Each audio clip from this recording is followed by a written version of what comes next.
everyone, and welcome to Conversations in Horror. I am your host, Kevin L. Powers. I'm the program director of Something Wicked Film Festival and Events, and we have a great show for you this evening. What's going to happen is we are actually doing an episode on one of my favorite films of all time, but I have a lot of great people here who are going to join me, and this is probably the most number of people we've ever had on the show to talk about John Carpenter's Big Trouble in Little China. Now, I know some of you are saying, what is that horror film? Why are we talking about this? But you are here to listen to why we are including this film in our podcast. And to join me on this adventure, I have three great filmmakers and horror film enthusiasts.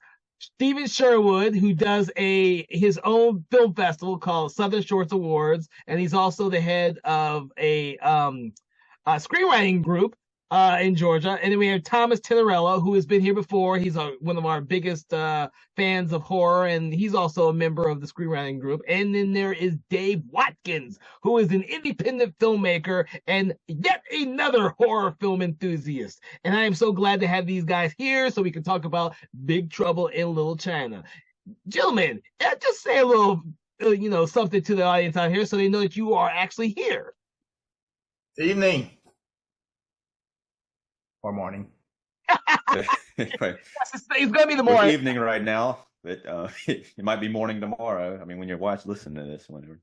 All right. So thank you, everyone, for joining us on this great day for this recording. And first of all, because I love to get everyone's opinions and first impressions of movies, what was your first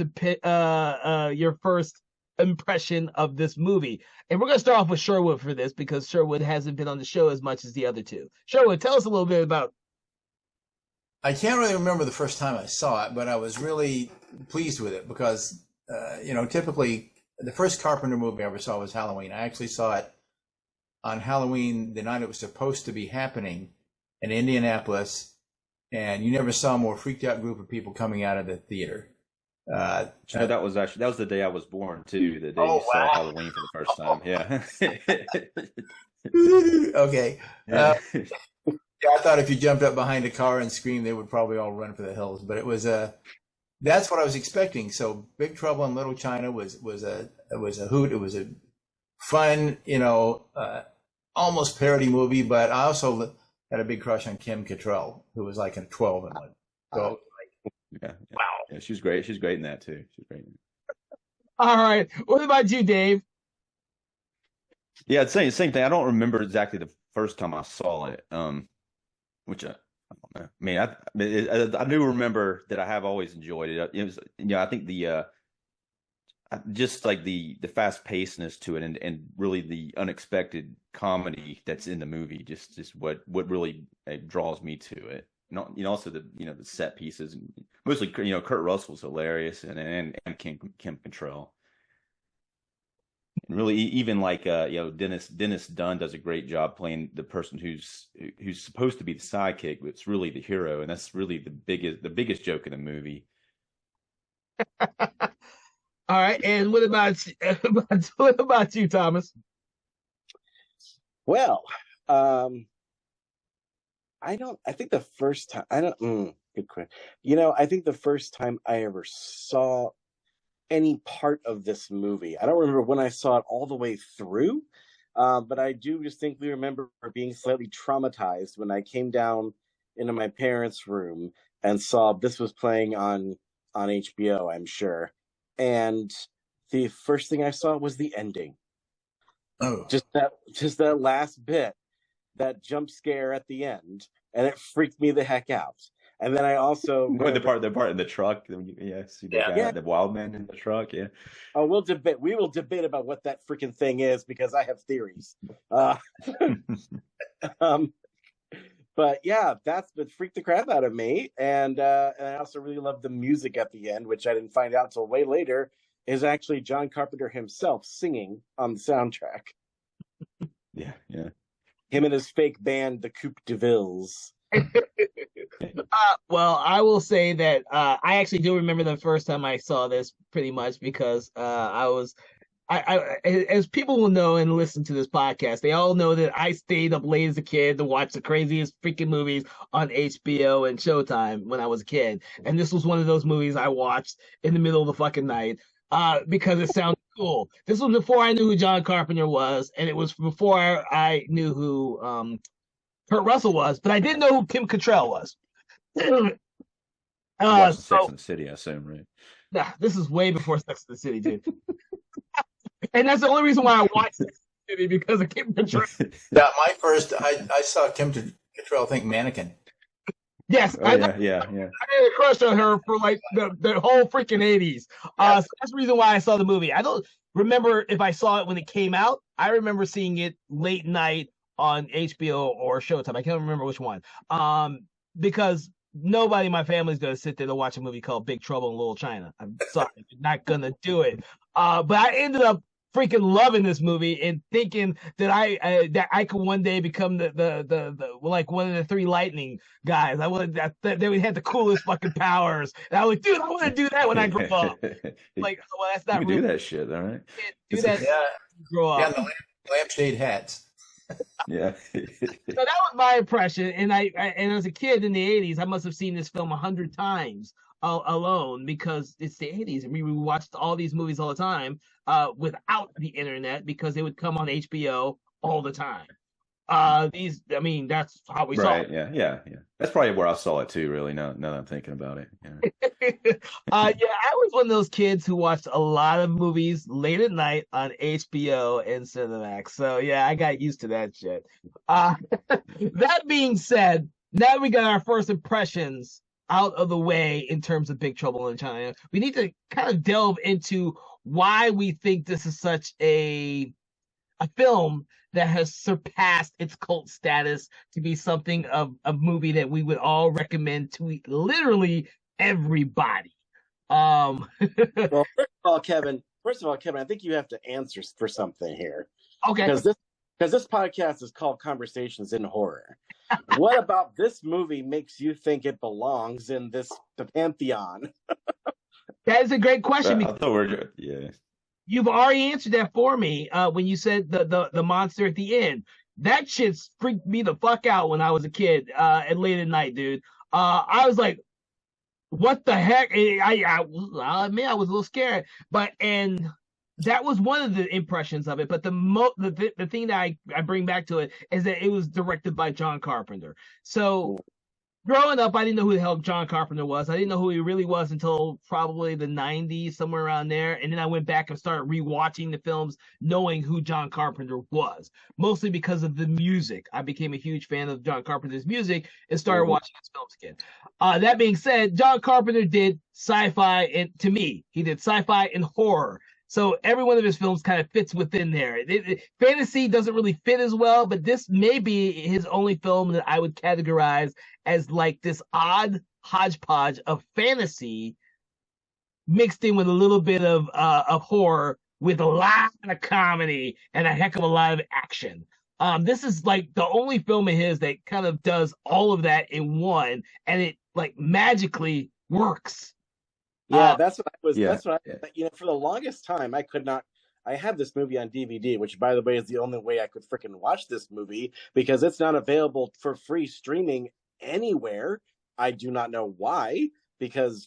Well, what's going on with the movie is Disney owns it right now, and they're not producing. Yeah, there's not. There's actually there is a 4K remaster of it already completed. But they're not doing physical media anymore. But it sounds like Sony's going to start doing their physical media. They are. They've got another company. Disney just did a deal with another company to put out physical media for that. For their So that would be one of it sucks that it's like, because they bought out Fox produced this initially. Mm-hmm. Yeah. So now so it's just it's kind of in limbo right now. Yeah, I'm wondering if this is the reason wonder why it was in horror. Is this the only John Carpenter film with no blood? There was no blood. No, I think Starman has. Oh, that's true. I forgot about it. No, wait a minute. Starman, and I'm pretty sure Dark And I'm pretty sure Dark Star doesn't have an evil identity. Oh, that's true. I forgot he did Dark Star. It's another one of my favorites. Memoirs of the Invisible Man, which no one ever talks about, was also his sci-fi movies. Don't usually have blood, but I like that movie though. It's good. People talk about his horror films. But when this movie first came out, it was a box office bomb, so it didn't even make its budget back. And when it was released on VHS is when it started to gather, I guess, an audience. And the problem was like nobody saw it at the time because they didn't know how to advertise it when they were trying to promote it. Like Princess Bride. Yeah. Yeah, Princess Bride. Yeah. It's the kind of movie I think when most people see it, they either really like it, but for the most part, or they haven't seen it. Yeah. Well, I could actually add to that because my wife had never seen it, and I just introduced her to the movie 2 months ago. That's why I didn't have to rewatch it. I literally just saw this 2 months ago again. I had to reintroduce it to my wife because she had never seen it. Like she's a fan of Russell. Oh yeah, she loved it. She thought it was funny as shit. She was thinking it wasn't going to be funny. I was like, dude, this movie is freaking hilarious. Yeah. And I think a lot of it too. The studio is really nervous about the comedy, and I think if the comedy isn't embraced, if people don't understand going into it that it's a comedy, especially in that time period, they're not used to the comedy mixture. If they're not ready for that, and they're thinking Kurt Russell's really going to be the hero, it might really mess with their heads, and they might not understand that it's supposed to be funny. I think you're right. Is he though? He's a reluctant hero. Yes, he's a reluctant hero. I'm saying he's not really the hero, even though he does do one heroic thing. He kills the main villain, so I guess that's a hero. But every other fight, he's incapacitated in some way. You know, it's and usually it's his own fault. Yes. Yeah. And he's always just full of himself and just it's like a bad version of Snake Plissken. It's Actually, funny you should mention that, Stephen. According to the commentary, which him and Carpenter did together, it's great to hear them talk to each other because they hadn't seen each other in like forever, and they're just like two old buddies reuniting over a DVD commentary. But he said that actually when he did Snake Plissken, he based that character on Clint Eastwood. Oh, that makes sense. And when he did, what's interesting too, he also mentioned like in the same commentary that originally they wanted Charles Bronson for Snake Plissken. Oh my god! Before they went with Kurt Russell. Yeah. Oh golly! Oh, there's a lot of casting weird things we can talk about in this movie. But like apparently, with when he approached this role, when Kurt Russell looked at this role, he said he just did a bad impersonation of John Wayne the whole time. I have to say, it's exactly what it came across as. Yeah. So if you think about it, that's kind of the perfect way to sort of lampoon that hero by making him such a buffoon and a blowhard, and almost I would say kind of reminiscent of Bruce Campbell's Ash in the Evil Dead franchise. Yeah. Well, it's like the opening scene. They said they added the opening scene because they wanted to give him more empathy with the audience because it wasn't there originally. Yeah. Where he's in the office saying, "You leave him alone." Yeah. I see when they say the opening scene, I'm not sure which one they were talking about. The one when Victor Wong's in the scene and he's talking to a lawyer. Yeah. And then he's Jack's his hero that saved the day, and it's kind of like a little. The scene itself is a little like contrived with the dialogue a little bit, So, they never really follow. The other guy was the hero, so it's like, okay, Well, he does kill the main bad guy, I guess. I guess he does kill him. So. Oh yeah, we'll talk about that. I got a whole. It's the reflexes. But that normally in typical screenwriting and story fashion, the fish out of water, he is the one who doesn't belong there. Therefore, he is the one the audience is seeing the world through his eyes. He doesn't understand everything that's going on. He has to be explained it. That's why he's the hero. What's his face? Dunn's character may be like what we would think is the normal hero, but it is Kurt Russell's character that's the real hero because he's the one. Award. He's the one who doesn't understand everything that's going on, and he's the one the audience sees this whole story through. That's why he's the typical. He's the atypical hero. Yeah, and apparently Carpenter said that that was by design because John Carpenter grew up with the Shaw Brothers kung fu movies. He loved, authentic Asian martial arts spectacles, and of course he probably grew up also with David Carradine's Kung Fu series, and he hated the idea that doing a movie like this where the white guy is so much is the one who saves the day in every possible way. So he wanted to avoid every kind of unintentional racism by just having Jack Burton basically be this de facto sidekick to Wang. In fact, Wang gets the girl in the end. He doesn't. Kurt Russell doesn't even get Kim Cattrall. Yeah, but he could have gotten her, but he decides not to. That's to me when I think the end of the movie. That's what I think about is like when she's like, "Aren't you even going to kiss her?" And he's like, "No," and walks off. It's like it's a Rolling Stone. Maybe you guys can answer something for me. I don't know what the fascination is with Asian films, people flying through the air and stupidly, Well, Go ahead. Okay, Kevin. I'll do my best to answer this. So that is a very old Chinese kind of fairy tale tradition that evolved into early martial arts films. They call it Wudan or Wuxia swordplay, and basically it comes from this kind of exaggerated, sort of mystical, which kind of runs throughout this whole movie. This idea of magic and martial arts, that martial arts itself is a form of magic, which if you think about it is really kind of also the appeal, at least from Western eyes, of martial arts, because if it's done beautifully with full-on film craft and beautiful choreography, it does kind of look like magic. We have people paying like hundreds of dollars to see Chinese dance and martial arts in this what's that show? Shu Yan. Yeah. I gotta tell you, the martial arts sequences in this movie are fantastic too, and they're directed by John Carpenter with the help of was it James Law? But they look really convincing. Sometimes when you see a movie that's an American martial arts movie, and sometimes you see some of the fight sequences, and they're not very convincing, but he actually had some very good martial artists involved with the fights. Yeah, that's because John Carpenter was smart and he let them choreograph the cameras. Because he knew that Western directors by and large do not know how to film martial arts sequences. So he's like, hey, you guys just handle this. And that's why you have towards the end of this movie, basically he does Crouching Tiger, Hidden Dragon 20 years before Crouching Tiger, Hidden Dragon. Exactly. No, that's exactly it. When American audiences, in my opinion, this movie was completely overlooked. So when American audiences saw Crouching Tiger, Hidden Dragon, they thought, "Oh, this is the coolest new thing ever!" What? And I'm like, dude, fucking Big Trouble did it 20 years or 30 years earlier, and the Chinese have been doing it in their films even longer. This is not cool. Well, one thing I tried to look up, but couldn't find any information on it, is the mythology in the film based on any actual mythology? No. No. Although from what I understand, almost everything that he says about the first emperor of China is legit stuff.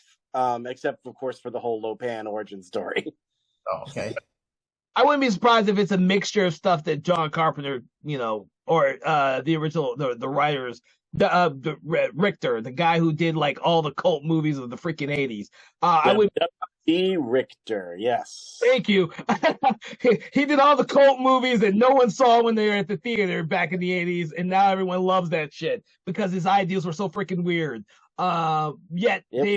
His idea to change. It was his idea to change it from a Western to the modern day, because his reasoning was, and I still don't understand this reasoning. Maybe it's because I haven't read the book, but he said there's reasoning was because he said, well, it worked for Rosemary's Baby. It's like, because Rosemary's Baby was in the modern day, we should make this in the modern day. I'm like, huh?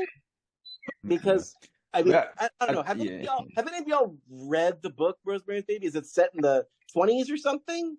I don't know. If you were to read it now, it would seem like an older type of film. Well, yeah. The idea was, and this is one of those things where we get off a little bit subject, but the idea was that the apartment tenement was this old school apartment tenement building that Rosemary and her husband go into. It's an old world type of thing. And of course, by placing it in the modern day time with Roman Polanski's films, what he did was he established this old world within the modern day era of which it can happen anywhere. Like it could, this was like The Exorcist. It was a movie that could happen to anyone, anywhere, anytime, and it wasn't something that was gothic setting. It wasn't something that was a period setting. It was something that could happen now, and more people were terrified of that at that time period than they would have been at something that was a period film. Now you can I think too. It was easier to get audiences in there if you make it in modern time too. That was probably what their main thinking was, even though it didn't work too good at first, until later on. Well, also period pieces cost more to produce. No, that's another good thing. They do. But this thing had a lot of. Most of this movie was sets though, and it wasn't like a cheap movie to make. No, this is the big budget. Yeah, show. You almost wonder if this had been a Western, and if the people that knew it was originally supposed to be a Western. What was the one with Jackie Chan, the Shanghai something? Shanghai Noon and Shanghai Nights. Yeah. It's almost like, well, that's kind of the tone. Maybe that would have been. Actually, you're right. They said they actually originally were trying to get Jackie Chan for Dennis Dunn's part. Wow. Yeah. That's right, they did because John Carpenter was a huge fan of Jackie Chan, and he wanted Jackie in this movie, but Lawrence Bender, the producer of this movie, said no way in God's green earth, because he just saw The Protector, which was supposed to be Jackie Chan's English language debut that came out like the year before, and he said, that man cannot act and cannot speak English. And I'm sorry to say this, but I don't blame him, because that movie is terrible, and he is not good. I think it would have been funnier with him if Jackie Chan were able to do the persona that we know of him from the 90s in Big Trouble in Little China. Yes, I can easily see that is what Carpenter was going for, but I'm not sure if he was able to do that yet. I don't think he was there yet either. I think Dennis Dunn did a really good job. I love Dennis Dunn in the movie. I mean, I think they had very good chemistry with Kurt Russell too. Well, I wish Dennis Dunn had been able to go on and do more films, but between this one and Prince of Darkness, his way of subtle that's right, is freaking brilliant. Like the way he has some looks in this film and in that film, like his characters are so spot on perfect. And where did this guy come from to be able to do this?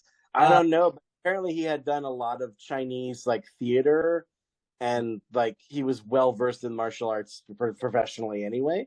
But man, you blew my mind just now, because you're right. He is in Prince of Darkness, and I remember him in Prince of Darkness because he's like involved in one of the most scariest scenes in Prince of Darkness, and I'm like, wow, that was him. Oh, why didn't I remember that? And his character survives the movie too. That's right. Well, you gotta keep in mind that Carpenter borrowed several actors from this film for Prince of Darkness. This and Victor Wong too. Wong, So, it's like we had so much fun making Big Trouble. Let's go ahead and make another one, but let this be a horror movie. Yeah. Well, I would point out the actor I think is hilarious in this is James Hong as Lo Pan. I think that his villain is, and especially this time watching it again, I was just like, to me, I was like, man, he's just on there, it's so friggin' funny what he does. You can tell he was really into it, He's an amazing actor. I don't think people give him enough credit. He was like a character actor who has been in virtually everything, and he does not get the credit. Kevin, that is an understatement, because that man has just turned 94. Wow, he's still alive. He's still working. He's been making. He was in that Everything Everywhere All at Once. He was in that movie. That came out. He's in everything. And he just got a star on the Walk of Fame. Well, it's about time. Just got a star? Jesus Christ. I know. It just goes to show you. He got a star for what? Doing Walking Dead. Norman Reedus. I'm like, come on. He's in the star he's in the Boondock Saints, man. I'm sure that's what the Walk of Stars for. Was there ever supposed to be a sequel or a follow-up from this movie? It would have been nice. Yeah. So You know, if you read comic books, there is an actual sequel to this, and eventually it does cross over to. It does cross over to Escape from Snake Plissken. So eventually the worlds cross over, and it's actually quite funny as shit. Because you have Jack Burton and Lopan having to work together. They bring Lopan back in it. And they bring Lopan back in it because he's in hell. So he gets out of hell and they have to work together. It's freaking hilarious. Oh, yeah. The same humor. It's too bad it never happened. But, Yeah. The thing is, this movie has become a huge cult film, and so therefore, at some point within the last 5 to 10 years, at the most, the renewed interest has brought this back, which is why The Rock wanted to do a freaking remake, and the reason why there was the comic books. The comic books lasted for a long time, and it was a direct sequel to the movie. It just kept going. Until they did crossovers. And also, like, I don't know what it is, but like, I've been seeing stuff on my socials about it every now and then. Like, I just saw a video. Maybe it was on Twitter, but no, I think it was on Facebook. But I guess James Hong Lopan, he's on TikTok now, and he was doing some kind of video where he's like, I guess he's going to a convention or something. He's like, I'm still looking for a girl with green eyes. Oh my god! Of course he is. Yeah.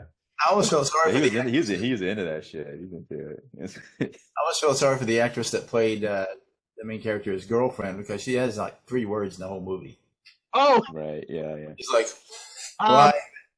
Oh god, Miao Yin. I don't know who the actress is either, but you see her. She has a few words, and then she gets knocked out, and then she just is like a zombie the rest of the movie.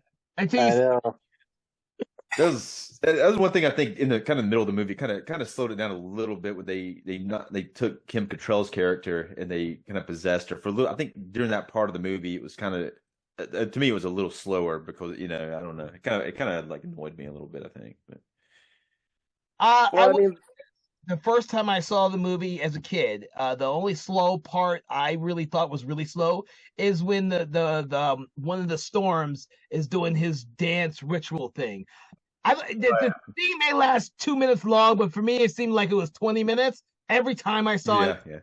I was like, all 3 of them do this dance thing. It's like, okay, we get it.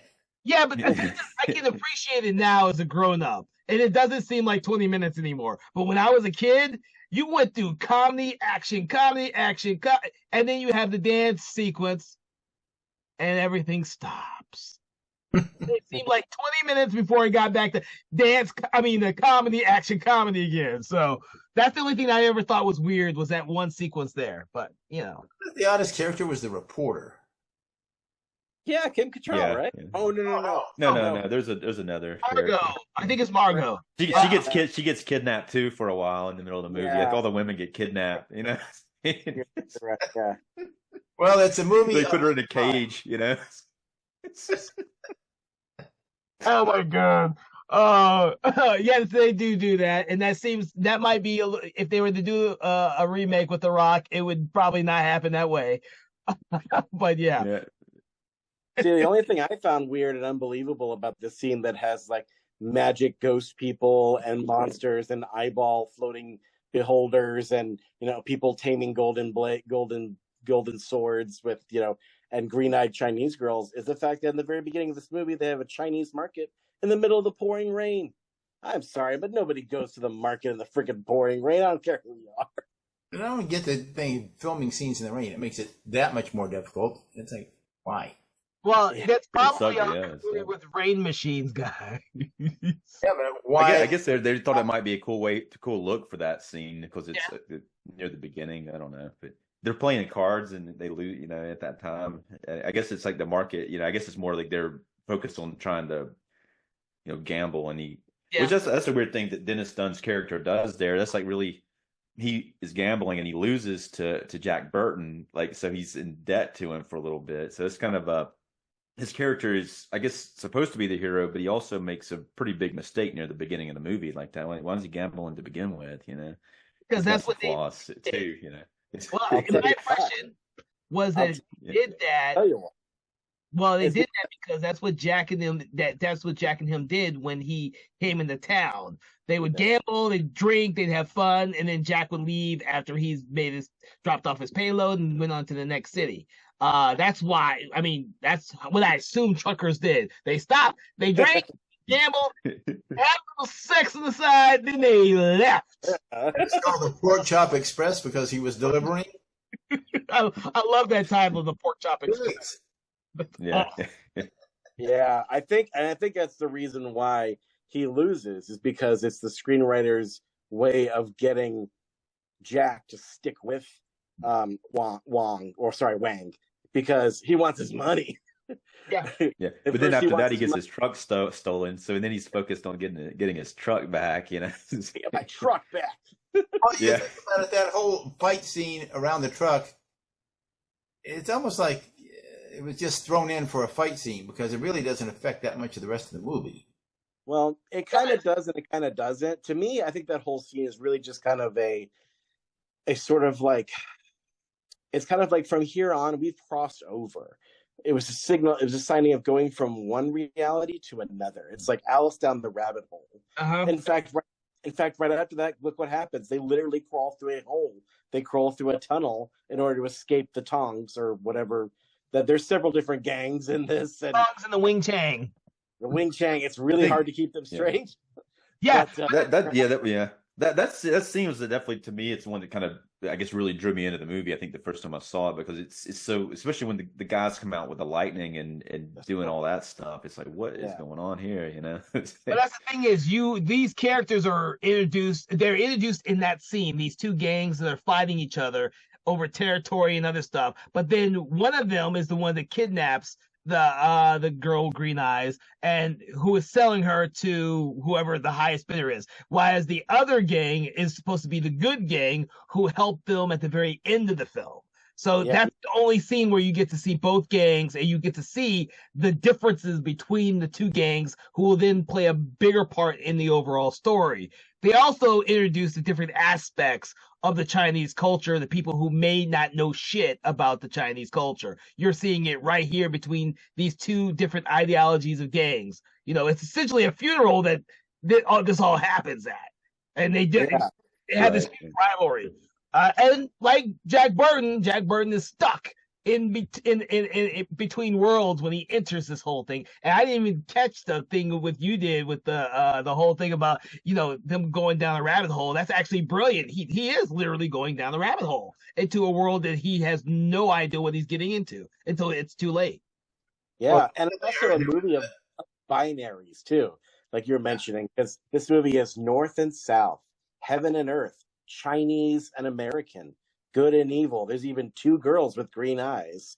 And of course, Jack and Wang. It's like, it's all about twos. This movie's obsessed with the number two. I'm following up on that there was some discussion because there's the black gang, the gang wearing black and gang wearing white. And they said that came about because the Americans need to be told it's the white guys, the guys in the white that are good. But then some of the other guys were mixed and you didn't know who was on which side in some of the shots. I think that's kind of the hilarious about it because it didn't really matter who was good and who was bad at that point. They just wanted to survive. Yeah, because really, I mean, if there are two gangs, they're probably both bad in real life, you know. That's There you go. There's a movie. They are wearing white, so you think they're good, you know. But they're carrying a black coffin, though. For some reason. But wait a minute. The white guys get out of the way, then the black guys come in to fight them. So everybody's wearing black, and it's like, okay. Yeah. Oh my god! Oh shit! All right. Moving on. What else can we discuss in terms of this movie? And let's touch on something else. Especially since we've already discussed a lot of the martial arts in the film and our impressions of all of the other great actors in here. But we know what we haven't discussed. We haven't discussed a whole lot about Kurt Russell in this movie. Yeah.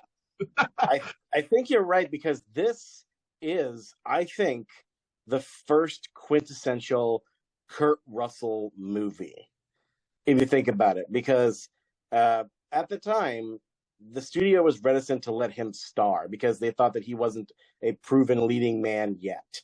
But but if you look at it in the credits, John Carpenter tries to do a favor to his friend, and it says, John Carpenter's, Kurt Russell in Big Trouble in Little China. His name is above the title, which, by the way, fun fact, what?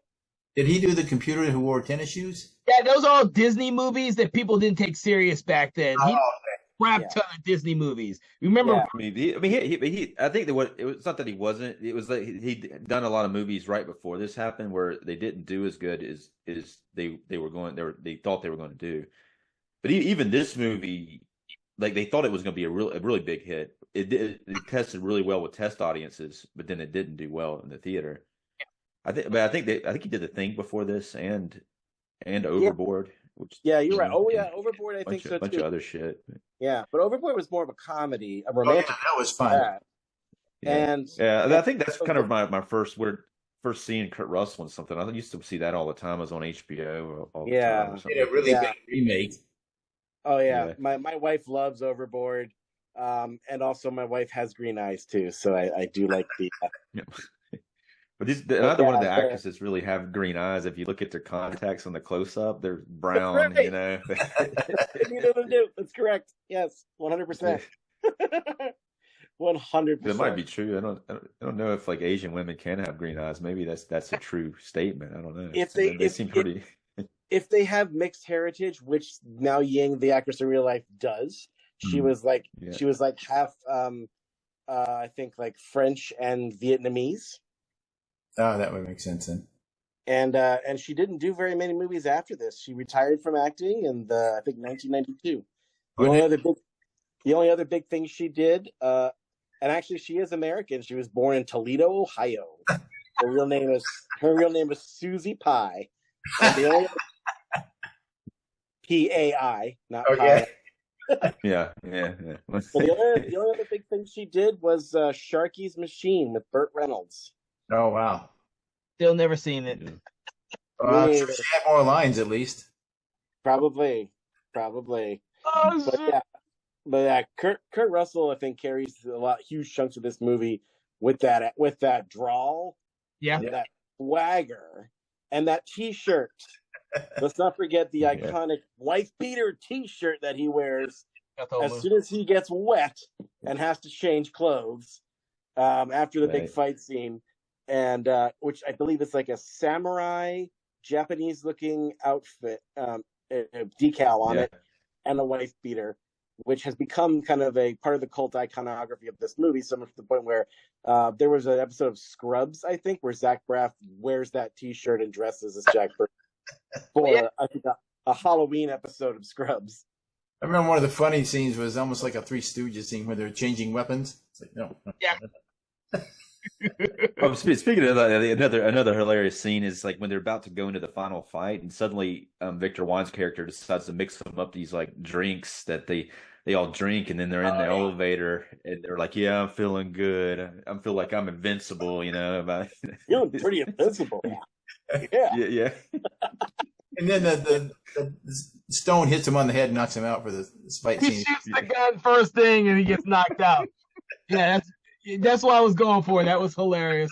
But then he gets back up and he sticks his knife in another guy, and the guy falls on top of him, and it takes him like can't get him 3 more minutes to get the guy off of it. That's why I said this movie does not do the whole hero thing is really off-putting, because this is all he is the sidekick. Yeah, totally. He totally is. And he has like 2 things that work most of the time. Is number 1, his boot knife. Number 2 is that little dinky machine gun that at first he can't figure out how to fire, because he's got the bad guys are coming after him, and he's like, yeah, and then the Wang Miss was like, safety jack. Oh yeah, right. And then it goes off. Yeah. But he keeps that. He's like this is for you. Like, this first time, yeah. Oh no. Yeah. Yeah, he denies the fact that he's like, yeah, I've killed people before. I totally have. I just drive a truck. I've killed people before. It's great. Well, he did run over Lopan before that. No, he did. That's right. Which didn't make any sense. Yeah. You're not going to hit your brakes. If the guy's standing in front of you in the street, you're just going to run over him. Okay. Yeah. Well, I think that's he's already just freaked out. I don't know. Freaked out. yeah. This But old guy. that's what Wang said, though, Steven. He says you did not run over him. He just made it look like you did. Yeah. He was in ghost form at the time because he goes from old man form and he changes to that's like a non-corporeal. I guess when he's the old man, maybe he's not completely like he says he's getting back to the flesh, but it's kind of odd because he starts as old man. Yeah, when he's old man Lopan, he can manipulate solid objects because he's sitting in a wheelchair. Because if you're a ghost, why would you sit in a wheelchair? And Right, yeah, he's got to be flesh then, but then he says but then he becomes ghost, but then later on he becomes like true flesh after the ceremony thing. Yeah, after he gets married. Yeah. But So yeah, that percentage whole of the budget. transformation sequence is amazing. I love the way that when you first see him change, it's this practical effect where like they built a fake old man Lopan head and an old man Lopan arm or hand, and they rigged it up with lights inside so that it's like light from within. You can see all his veins and everything, and it looked amazing. Yeah, I wonder what percentage of the budget was effects in this movie. A lot. It was a lot. If they built all these sets, which I wouldn't be surprised if they did, I would say alive it with the sets as well. Yeah, that was some big sets. I mean, the thing with the giant head at the end, or that falls down and explodes. Oh yeah, that's one of the things. Somebody almost got hit. Was it Kurt Russell or the other guy running through there, and he almost got nicked by the blank. Right? It's Kurt Russell. And they said, "Well, yeah, by the shooting." Yeah. Well, right. It was the only time they saw Carpenter lose his cool. Yeah. Oh, it's yeah. in the scene. It's in the scene in the garage at the end when they're running to those cop characters come out and then they're shooting at him and then he's running towards the truck. It's like on the wall. You know, it's like really close to him, and you can see it in the edit. Oh, interesting. Yeah, they set off a squib or something too early, and it almost nailed them. Yeah.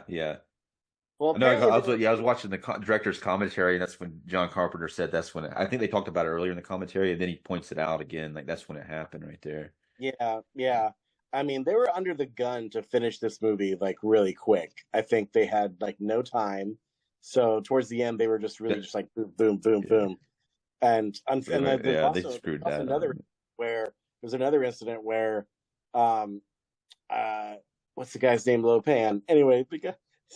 That brilliant 93-year-old actor playing Lopan. He wasn't 93 then, but James Hwang was on that because there's an escalator coming from that big neon skull for reasons. But anyway, so he's coming down the escalator for his marriage to two different women, which I guess it's a commentary on polyamory, I guess. But anyway, he comes down.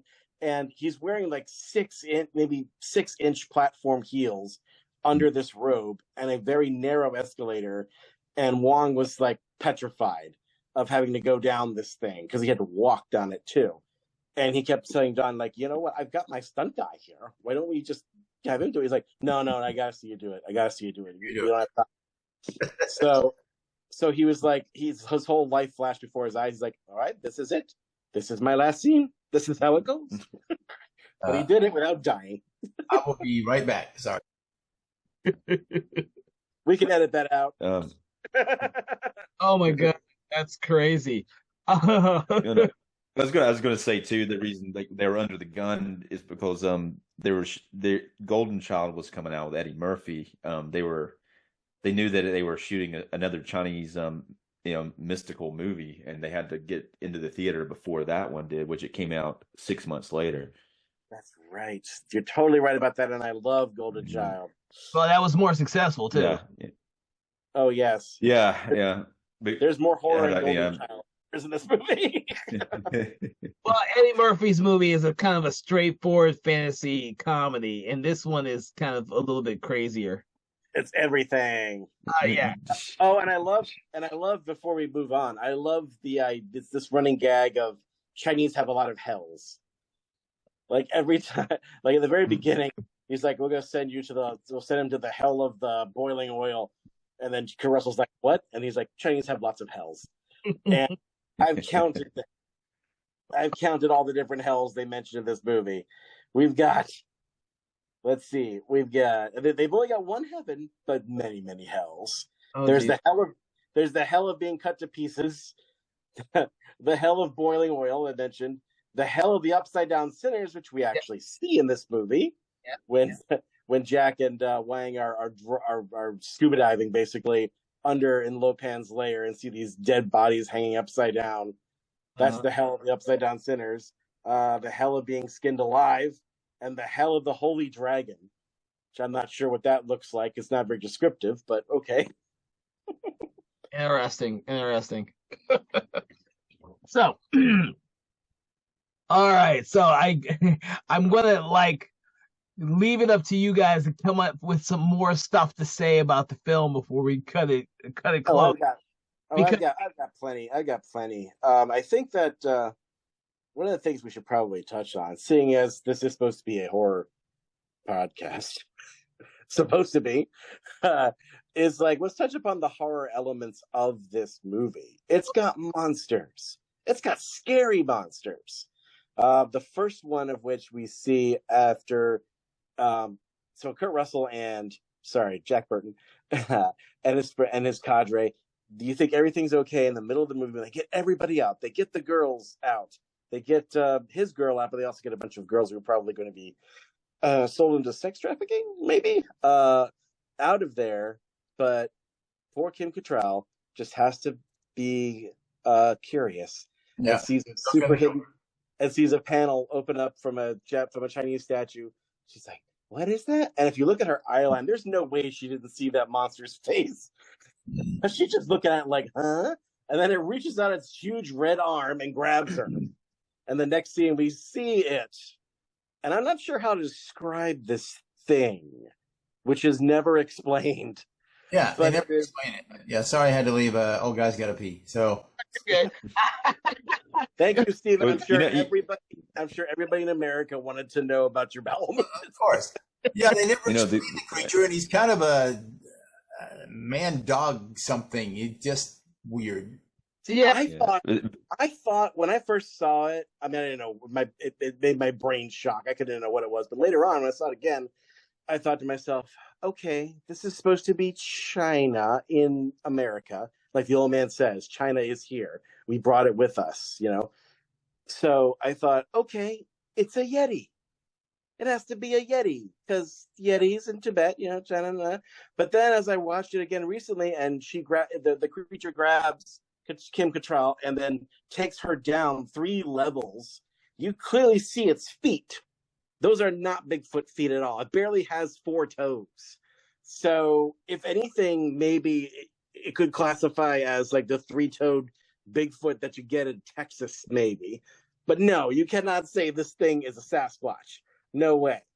So, with the special effects guy I said the feet were supposed to operate like a werewolf foot, but the stunt performer in the costume would never do it right because the toes are just all over the place when you see him jumping, and so he was supposed to be more like a werewolf looking the way he walked, but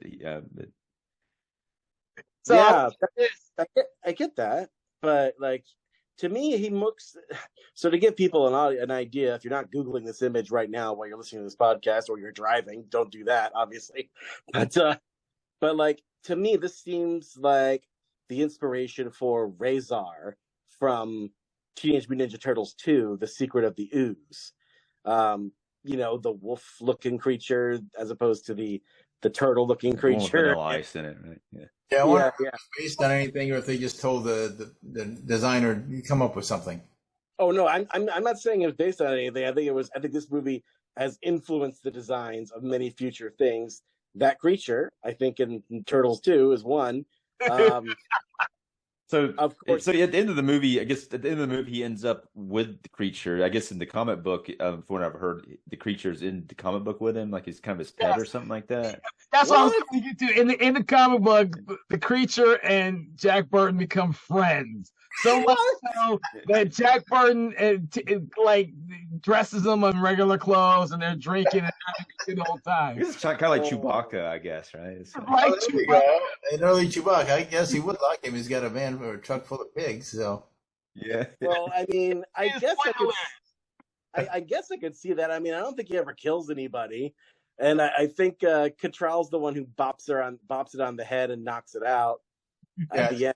it's So yeah, so I guess Yeah, he he's just kind of terrified. he just kind of captures her again. He's kind of like a minion for Lopan, but he That's doesn't about seem to it. be violent. I guess, yeah.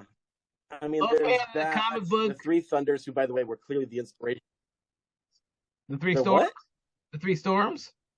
Yeah, Yeah. Well, they're. go ahead. I was going to say they're clearly the inspiration for Raiden and Mortal Kombat. You can be right But about that too. Yeah. yeah, but then of course we also have what's called the Guardian, which is literally just a floating head Oh with, yeah, Yeah. with eyes. that's a beholder. Come on.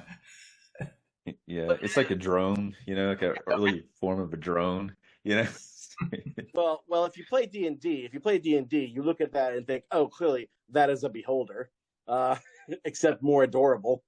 Yeah. Because But he's able to. It's like a surveillance, like drone sort of thing, because he's able to see what it sees, like Lopan is. And he's, oh yeah, and he can talk through it too, which is really weird. Oh yeah, that's right. He does talk to it. That's right. That does seem weird now that you mentioned it out loud.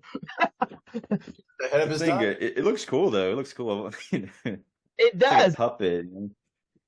Well, And that's one of the things that, like you were saying, we were getting to the monsters of the movie, and it. Some audiences probably thought it was scary as shit seeing this weird Sasquatch half beast thing and come into the film, and of course then you have the floating head eyeball monster thing. The weirdest one was there the you go. last storm that blew up like a giant balloon. It's like, what? I think that was oh man, because the three storms, they're all like elementals. Because like there's the lightning elemental, he's the guy who rides the lightning literally. Then there's the rain elemental. I'm not sure if he actually. He's the wind elemental. And he's the wind. Yes. Do they all die from their elements? I was just thinking. No, I don't know. I think one of them has survived. I mean, well, here's the thing: the only one I think who can truly say he's dead is the one who blew up. The other one, you see Egg Shen threw like a rock on top of him, but you don't see him get squished. And then the other one, Dunn's character kills him with a sword. Oh yes, yeah, yes. But it is kind of funny that he just completely at that point. There's no reason for him to get so upset that he blows himself up. There's no lead into it. It's just like he just does it all of a sudden. His master was killed, so I was kind of surprised that they all didn't die when Lopan died. But well, that's the thing is, I believe that he was so distraught that his master died, the person he did that really long dance for. He could do nothing other than commit suicide. Like there was no reason for him to survive. But it's not like it's not right away though, isn't it? Like a little bit later, like he's dead, and it's like he fights some more, and then like. But he sees Lopan's dead body. The other two don't. The other two don't ever see it. He does. So he's just a blowhard. You know what my theory is? I just came up with just now. That particular storm, who I've seen in a couple other movies. He was a real life martial artist. I can't remember his name. I did write it down, but anyway, if you remember correctly earlier, when the other characters try to come in and save Jack and Lang by kind of trying to sneak in through the legitimate face of Lopan's corporation, the front desk, and the one Storm who has a job, an actual legit job where he dresses up in a suit, is that guy, is that Storm, the Wind guy. He comes up and welcomes them into the office and starts giving them the tour. He starts explaining it all to them in Chinese while one of the Wang's friends translates. So maybe, I don't know, maybe he has kind of a John Big Butte kind of thing, to reference another W.D. Richter movie, Buckaroo Banzai. Because in that movie, all right, follow me here. This is a bit of a tangent, but I think we'll land somewhere. Okay. maybe, like John Big Boutte in that movie, he was an alien. I mean, John Big Boutte was, who came to Earth with the intent of being a good soldier for John Worth and his general. But over the years, he took his cover role as CEO for this dummy corporation to fund their invasion really seriously, and he got really into it. So that by the time Buckaroo Banzai comes in and it's ready to do it, he didn't want to stop being CEO. He liked being human. So maybe that's sort of kind of what's going on here with Thunderstorm, is that of the other three, he's the most human. He's the one who maybe does Lopan's laundry. Maybe he's the one who is like Lopan's butler. Maybe he's the one who like changes old man Lopan's depends in the wheelchair. Well, yeah, you close out on the line and the wind guy dries them, right? Oh my Exactly. Maybe he was legit heartbroken when Lopan's dead, because now he doesn't have a job anymore. Now he doesn't have a friend. You know, like all his whole world is shattered the moment he sees that guy dead. So he's just like, screw this, I'm out of here, and explodes.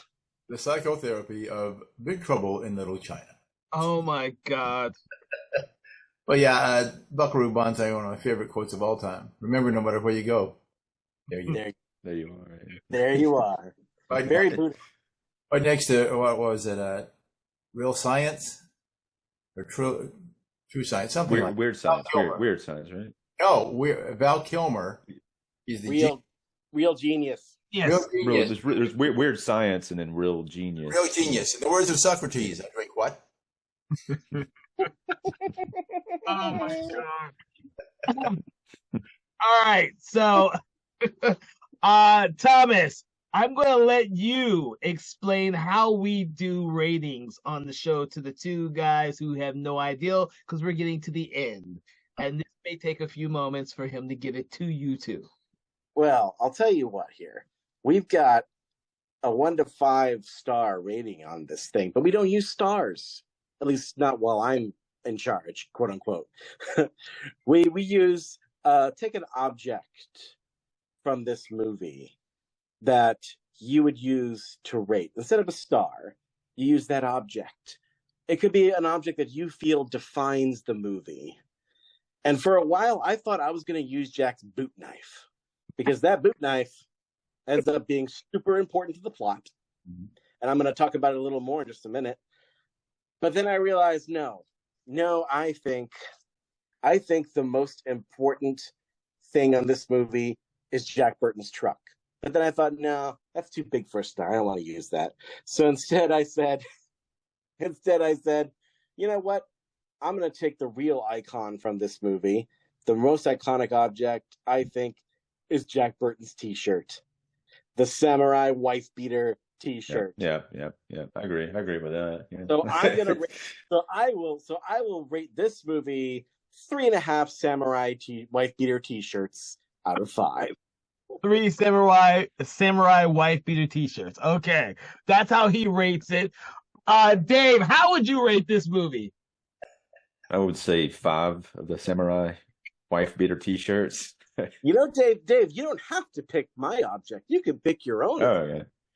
No, I'm good with that. I like that. You know, one Halloween, I actually dressed up as Jack Burton myself for like a costume. It was an 80s costume party, and I made the shirt and put on like a mullet wig. You know. Did anybody get it? Some people actually knew. Yeah. Some people did. I think a few people did. Once somebody figured it out, they knew. You know. But then it was like somebody's okay, Jack Burton. That's who you are. You know. But, all right, Sherwood, how about you? I'll split the difference. I give it a solid 4 T-shirts. So, because I've probably seen this movie more times than I've seen John Carpenter's Halloween, and I've seen that a lot of times, I'm going to give it 5 of the samurai wife beater T-shirts. This is by far one of my favorite films, whether I like to say it's a great film or if it's just one of my favorite guilty pleasure films. I've seen it way more times than I probably should have. And like I said, I just introduced my wife to it because she told me she hadn't seen it. And I said, dude, you have to see this movie. This freaking movie is brilliant. and she kind of laughed at me because I was laughing the whole way through, and she didn't get it. She didn't get why I was laughing. She liked the movie. She didn't get why I was laughing so much. But I say, Yeah. if you grew up on this movie is one of the most fun, entertaining, and engaging films that you can completely repeat watch over and over again and never get bored of it. I don't know, and we actually didn't discuss this episode, because I used to, I like to give people's different interpretations from different generations of when you saw the movie. I saw it when it first came out on HBO, but most of you probably didn't. Who knows? But that's my 2 cents on this film. I would love to hear each of yours before we close out this episode. Give our audiences a last bit of something about your interpretation or your impression or something that you want to leave the audience with about this film as your final words. How about you, Sherwood? I think basically this is kind of it's a shot across the bow where they take the typical hero story with the white guy being the hero and the Asian sidekick and turn it on its ear and say, okay, if you're paying attention, you'll realize this is actually a parody of that. And in the true form of a parody, it's funny as hell. And, it's a very fun movie. I think I actually probably did see it in the theater originally.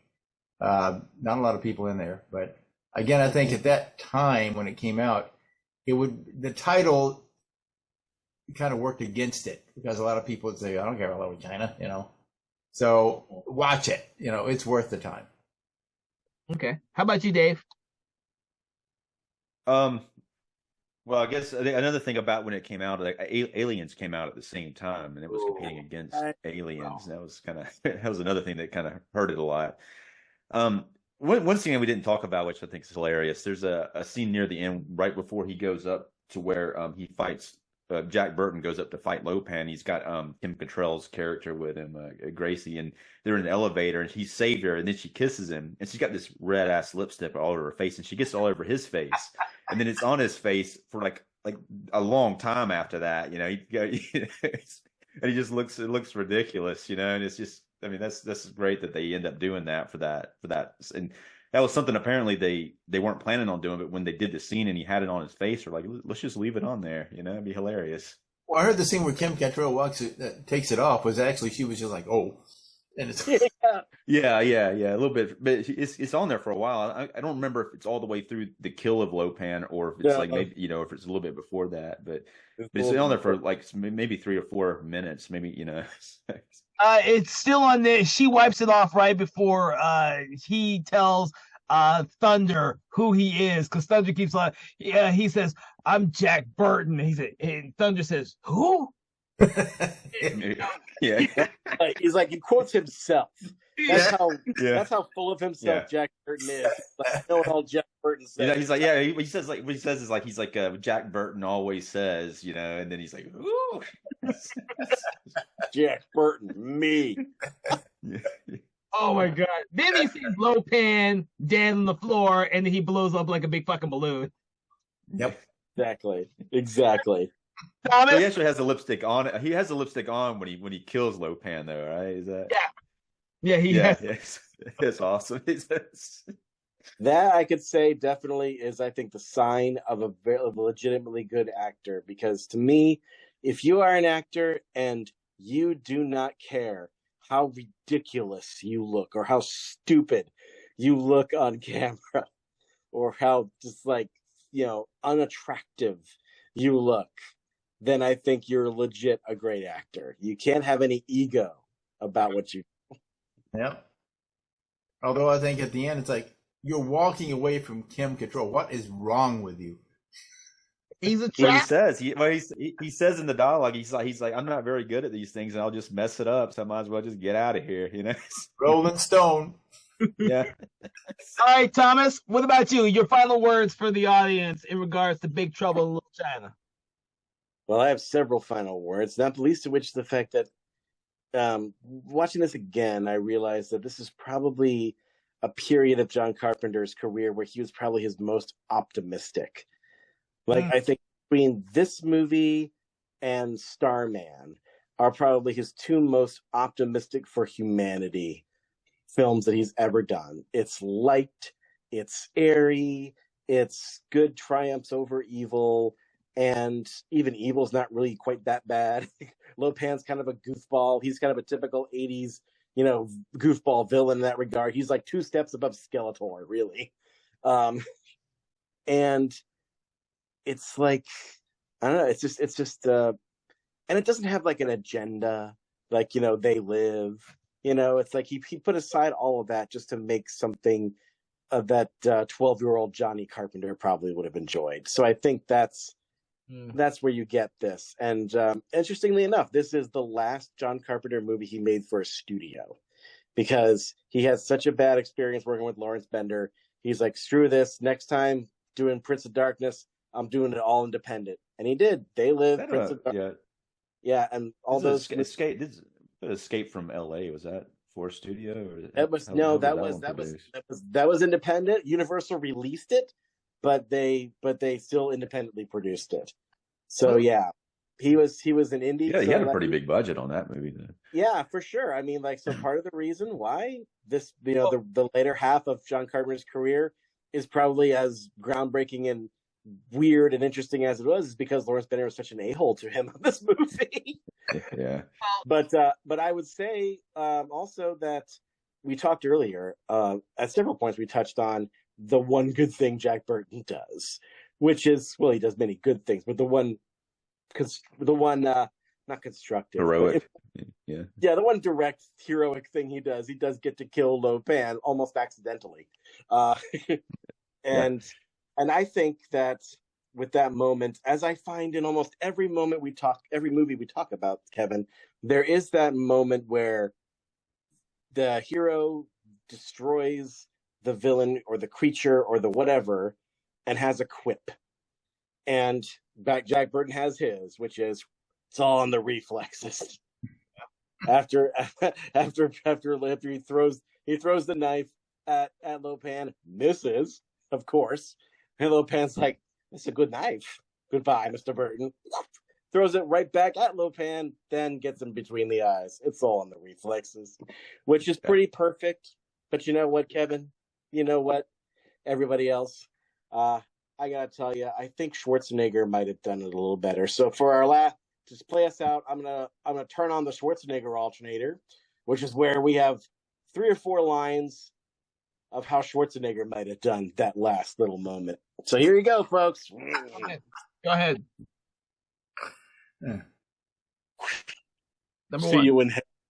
See you in the hell of good neighbors, Lo Pan. State Farm's always there.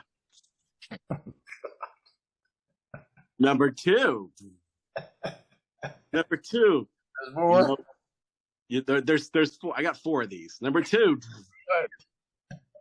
Number 2. You know what?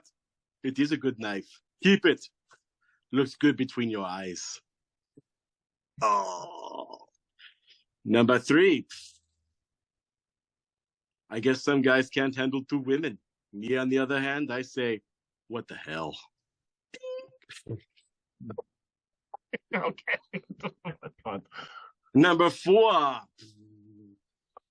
Forget about him, Gracie. It's Little Chinatown. Yeah, I think the first one was bad. I guess one line I was thinking about with never mentioned that always caught me earlier on, when the first time he sees the guys the airport or whatever they're at, and he pulls out some big like stick thing. He's like, "Where did you get that?" It's like he just like pulls it out. I don't know. He couldn't happen in this day and age, but yeah, back then. Yeah. Well, he didn't put up any fight either. They just kind of knocked him down. He's like, "What?" Hey, Jack Burton doesn't look like he could fight anybody really, and he was taken off guard by these gang members with the stick or whatever the heck it was that they had. So, all right. By the way, one thing I thought was cool that I never ever noticed before is when he's killing off, when they kill the Storms one by one, except for that one guy, is like when Egg Shen throws the boulder or whatever it is on top of Lightning, All the little lightning bolts come up from the hole he went down, and one of those lightning bolts spells out a Chinese character. And I'm like, what does that mean? It's got to mean something. So I looked it up, and it was very hard to look up a Chinese character because you can't type those in, at least not with my cell phone. So apparently, according to Reddit, and IMDb confirms it, that Chinese character is the Chinese word for carpenter. Yeah. Cool. So of all of his films, Big Trouble in Little China is the only film that John Carpenter literally put his signature on in Chinese. Oh, that's kind of cool. And with that, I want to thank you all for joining me for Conversations in Horror. I want to thank my guests, Sherwood, Thomas, and Watkins for joining me on this conversation about Big Trouble in Little China.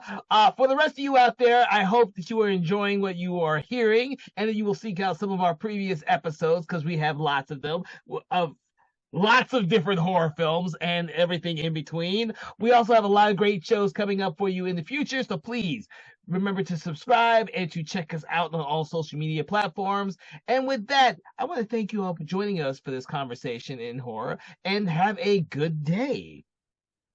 A lot of fun. Thanks, guys. Conversations in Horror is a Broken Lighthouse Pictures production, produced by Kevin L. Powers, executive produced by Kelly A. Inoka, and originally filmed via Zoom technology. Conversations in Horror is hosted by Kevin L. Powers and co-hosted by various horror film lovers and filmmakers. To learn more about Mr. Powers, please make sure to check out his Patreon page and other social media platforms. Conversations in Horror is copyright 2024 Broken Lighthouse Pictures production.